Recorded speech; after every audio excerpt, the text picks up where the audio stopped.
Prisimenu vaikystės laikus, kai naudojamės paprastais skardinės atidarytuvais.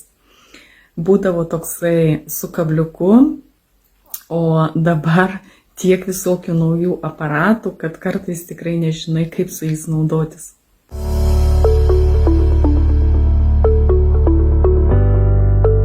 Aš pasižiūrėjau į tą aparatą ir nesupratau, kaip juo naudotis, nes niekada gyvenime tokio neturėjau. Pasijaučiau kaip iš kosmoso.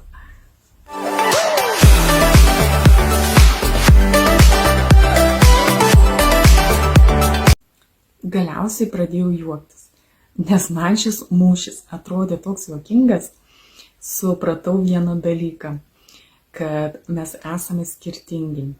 Ir nebūtinai tavo nuomonė turi sutapti su kito žmogaus. Tuo mes ir esame unikalūs, kad kiekvienas matome skirtingu kampu.